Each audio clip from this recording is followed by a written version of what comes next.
Ernesto Che Guevara എന്ന വിപ്ലവ സൂര്യന്റെ 97-ാം പിറന്നാളാണ് ഇന്ന്. 1928-ൽ അർജന്റീനയിലെ റൊസാരിയോയിലാണ് ചെയുടെ ജനനം. ജന്മം കൊണ്ടല്ല കർമ്മം കൊണ്ട് ലോകം അടയാളപ്പെടുത്തിയ മഹാവിപ്ലവകാരിയെ ഓർക്കുകയാണ് ലോകം.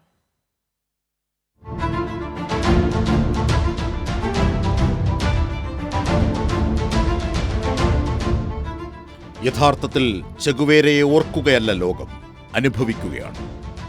ഇത്രമേൽ വിപ്ലവകാരിയായ ഒരാൾ നമ്മുടെ നൂറ്റാണ്ടിൽ പിറന്നു എന്നത് അനുഭവം. യാങ്കി സാമ്രാജ്യത്വ താൽപ്പര്യങ്ങളുടെ വെടിയുണ്ടകൾക്ക് തീർക്കാനാകാത്ത തരംഗമായി ലോകത്തെ ഇന്നും പുണരുന്ന ചെഗുവേര മഹാനുഭവം. അർജന്റീനയിലെ സമ്പന്ന കുടുംബത്തിൽ 5 മക്കളിൽ മൂത്തവനായാണ് ചെഗുവേരയുടെ ജനനം.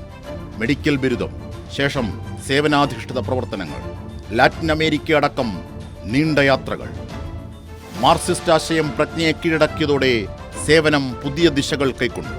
പാവങ്ങളെ സഹായിക്കുക എന്നതിൽ മാത്രമൊടുങ്ങാതെ എന്തുകൊണ്ട് അവർ ദരിദ്രരായെന്നും അത് സൃഷ്ടിക്കുന്ന വ്യവസ്ഥിതിക്കെതിരായ പോരാട്ടമാണ് ശാശ്വത പരിഹാരമെന്നും തിരിച്ചറിഞ്ഞു.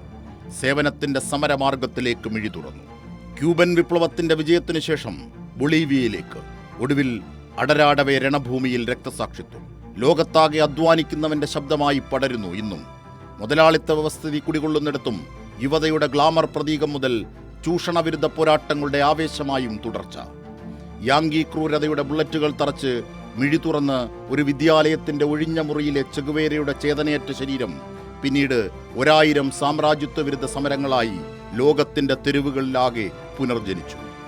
വിയർപ്പു തുന്നിയിട്ട കുപ്പായം, അതിൽ നിറങ്ങൾ മങ്ങുകില്ല കട്ടായം. വാക്കുകൾ എത്തും മുമ്പേ അത് പ്രയോഗവൽക്കരിച്ച മഹത്വത്തിന് പിറന്നാൾ പുഷ്പങ്ങൾ. ഒരുവന്റെ മൊഴി അപരൻ സംഗീതമായി ആസ്വദിക്കുന്ന ലോകത്തിനായി ജീവൻ വെടിഞ്ഞവനെ മനുഷ്യകുലത്തിന് മറക്കാനാകുമോ?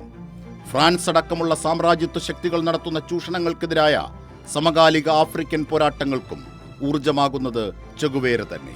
ബുർക്കിനോ ഫാസോയുടെ പുതിയ നേതാവ് Ibrahim ട്രൗറയ്ക്കും വിളിപ്പേര് Abhinava ചെഗുവേരയെന്ന്.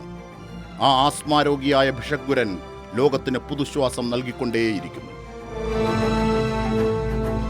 Political desk, Kairali news.